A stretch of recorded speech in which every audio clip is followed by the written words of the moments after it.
Assalamualaikum warahmatullahi wabarakatuh. Waalaikumsalam warahmatullahi wabarakatuh. Kami dari kelompok 3 Project PAI kali ini kami kebetulan mendapatkan tugas untuk membahas tentang perdamaian, keadilan, dan kelembagaan yang tangguh dengan narasumber kami Bapak Apung Hadiat.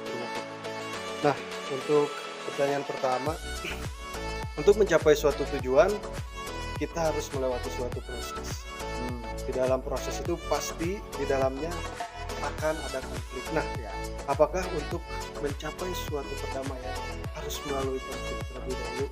Tidak, jadi untuk mencapai sebuah perdamaian itu tidak harus terjadi konflik. Konflik itu sangat dihindari. Makanya sesuai dengan pilar kebangsaan ya, yang selalu didengungkan oleh pemerintah, bagaimana kita menjaga dan mengimplementasikan tentang bunyi daripada Undang-Undang Dasar 45, Pancasila, Bhinneka Tunggal Ika, dan yang namanya itu NKRI.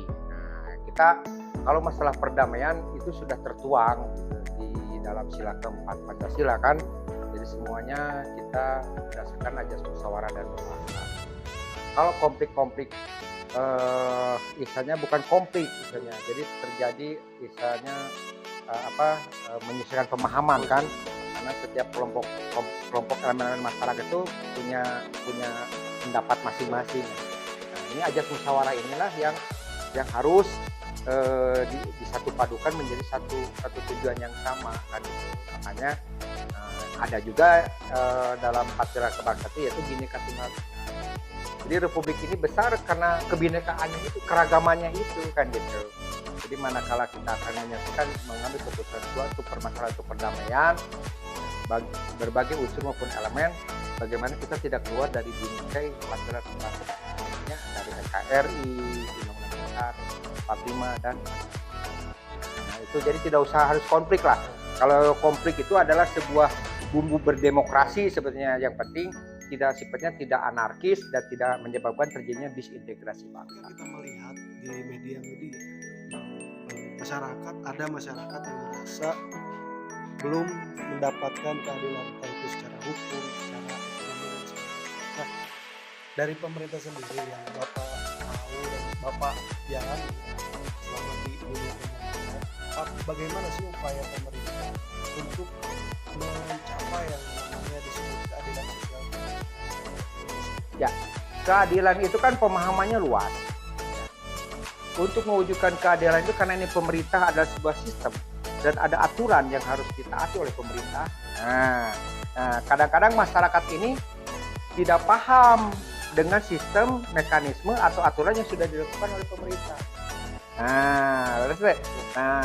Dan kadang-kadang masyarakatnya tidak respon karena tidak mengerti, tidak paham, akhirnya tidak respon terhadap apa yang sudah disampaikan oleh masyarakat. Contoh sekarang, misalnya masalah sosial, BLT, bantuan, BBM segala macam, itu kan sebelumnya juga ada pendataan kan gitu kan, oleh pemerintah kan, lewat struktur pemerintahan sampai ke tingkat RT dan RW.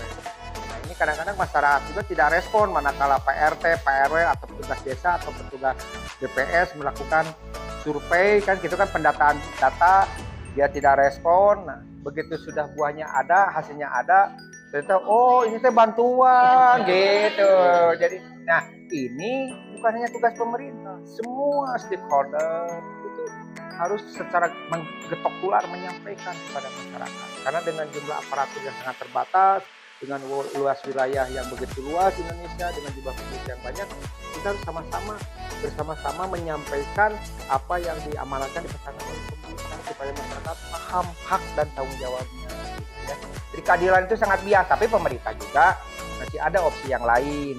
Manakala program-program ini tidak terakomodir oleh Badan Pusat Statistik, ya kan, yang melakukan pendataan, yang melakukan sensus, pemerintah juga masih hadir dengan bantuan di luar seperti sumber sosial dari CSR dari perusahaan-perusahaan atau dari manapun kan itu. Makanya pemerintah Bandung Barat khususnya Pak Hengki Kurniawan juga berterima kasih lah, banyak penggiat-penggiat sosial kan gitu kan yang menampung para donatur-donatur dan dia langsung misalnya kepada titik sasaran jemput bola dan kepada hak pada titik sasaran yang betul-betul.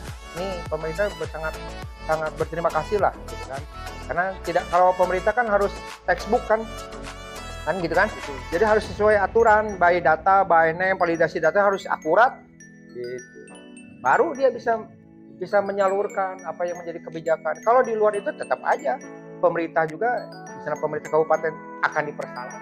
Mayoritas di negara kita itu muslim. Betul. Mayoritas muslim. Nah, apabila kita menggunakan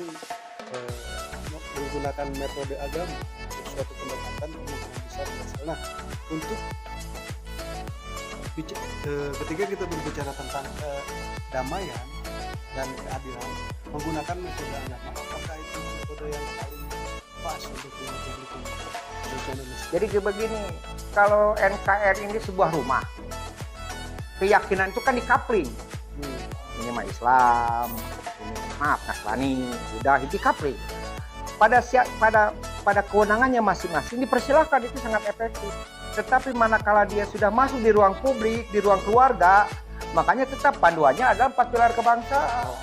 Ya, jenengnya. Jadi boleh lah mau naik di kamarna umat Islam, boleh di masjid. Tetapi kalau sudah masuk di ruang publik, dari situ berkumpul dengan bagaimana keyakinan, ya kita tetap menggunakan bahasa pemerintah dengan landasan 4 pilar kebangsaan itu.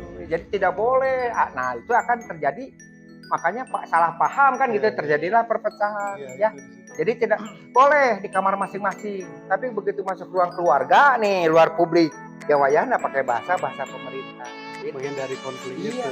dari konflik, karena yang namanya keyakinan itu kan sangat dalam kan gitu kan, dan tidak bisa diintervensi. Nah, pemerintah itu bagaimana menjaga ini, hak mereka tidak tertutupi, tapi penyampaian juga tidak menyinggung umat-umat beragama yang lain. Gitu. Jadi menggunakan metode keagamaan itu akan berjalan efektif ketika di internalnya masing-masing.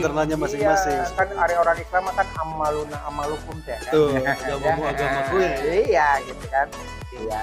Solusi apa yang mesti dicapai dalam pemerintahan untuk masyarakat menjalankan lembaga dengan tangguh?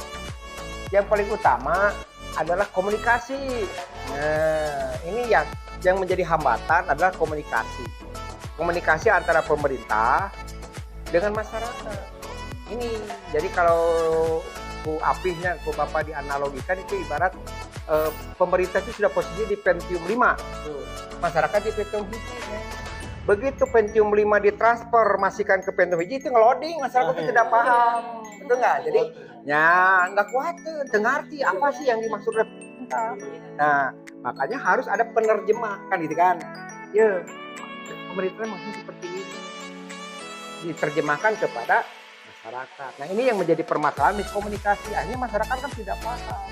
Kan gitu. Nah, jadi tugas-tugas rekan-rekan dari akademisi segala macam bagaimana menerjemahkan bahasa pemerintah terhadap bahasa rakyat.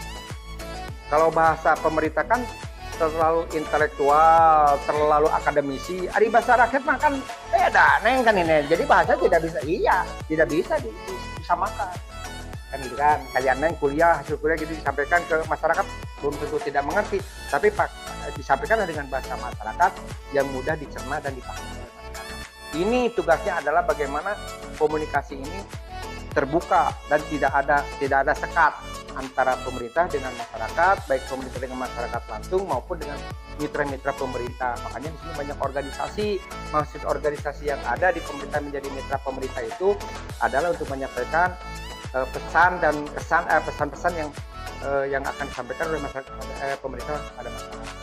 Ya, komunikasi lah, Neng. Jadi kalau udah komunikasi mah insya Allah tidak akan ada dusta di antara kita dan masyarakat akan paham. Mana kalau masyarakat sudah paham, jadi nanti akan memposisikan siapa berbuat apa, kan gitu terus deh. Nah, untuk mewujudkan apa yang menjadi cita-cita besar negara kita Republik Indonesia dan cita-cita masyarakat khususnya.